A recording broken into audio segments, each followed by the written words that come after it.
بسم اللہ الرحمن الرحیم۔ زکوٰۃ کس مال پر واجب ہوتی ہے اور کس مال پر واجب نہیں ہوتی؟ تو اس پر کئی طرح کے سوالات کیے جاتے ہیں۔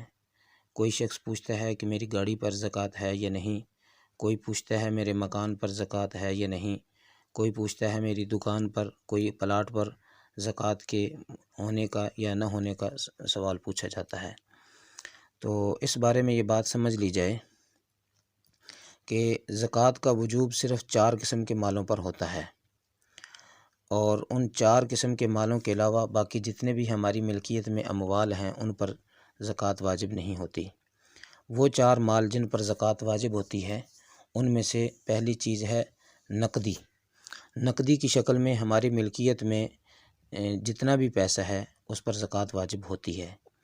اور دوسری چیز ہے سونا، اور تیسری چیز ہے چاندی، اور چوتھی چیز ہے مال تجارت۔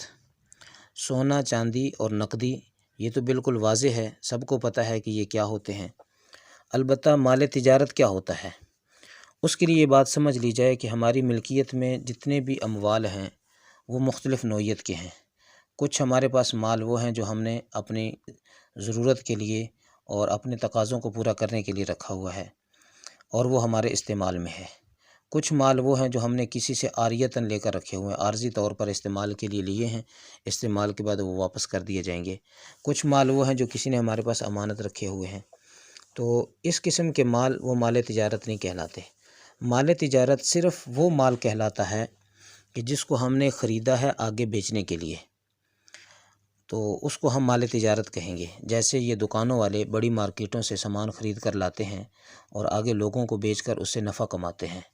جیسے کپڑے کی دکان والا کپڑا خرید کر لاتا ہے، اس کی دکان میں کپڑا رکھا ہوا ہے، تو اس کی دکان میں بیچنے والا جو کپڑا رکھا ہوا ہے وہ مال تجارت ہے۔ اسی طرح عام کریانے کی دکان میں جتنا سامان بیچنے والا رکھا ہوا ہے وہ سب مال تجارت ہے۔ میڈیکل سٹور میں رکھی ہوئی جتنی میڈیسن ہیں بیچنے والی وہ ساری کی ساری مال تجارت ہیں۔ کسی کا شو روم ہے گاڑیوں کا، موٹر سائیکلوں کا یا کسی اور چیز کا، تو اس میں رکھا ہوا قابل فروخت سامان وہ مال تجارت ہے۔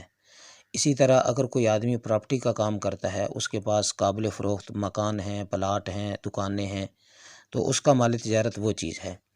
تو اس سے یہ پتہ چلا کہ ہر وہ مال جو آگے بیچنے کے لیے خریدا جاتا ہے وہ مال تجارت کہلاتا ہے۔ تو جب ہم زکوٰۃ کا حساب کریں گے تو اس میں ہم صرف یہ 4 چیزیں شامل کریں گے۔ ان 4 چیزوں کے علاوہ بقیہ جتنا مال ہے وہ ہم اس میں شامل نہیں کریں گے۔ ہمارے استعمال کی جو گاڑی ہے جس کو ہم نے آگے بیچنے کے لیے نہیں خریدا بلکہ اپنے استعمال کے لیے خریدا ہے، تو اس کے اوپر زکوٰۃ نہیں ہے۔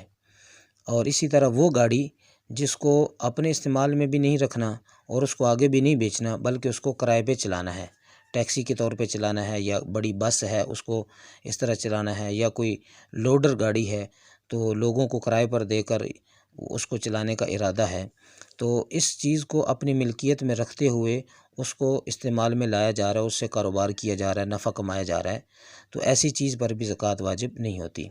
اسی طرح وہ مکان، وہ پلاٹ کہ جس کو اپنے لیے خریدا جائے اپنے استعمال کے لیے، تو اس پر بھی زکوٰۃ واجب نہیں ہوتی۔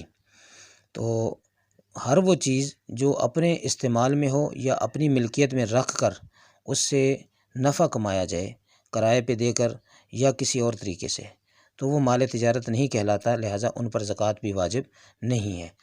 تو وہ اموال جو قابل فروخت ہیں تو ان کو زکوٰۃ کے نصاب میں شامل کیا جائے گا۔ باقی تمام قسم کے اموال چاہے ان کی مالیت کم ہو یا زیادہ، ان کو زکوٰۃ کے مالوں میں شامل نہیں کیا جائے گا۔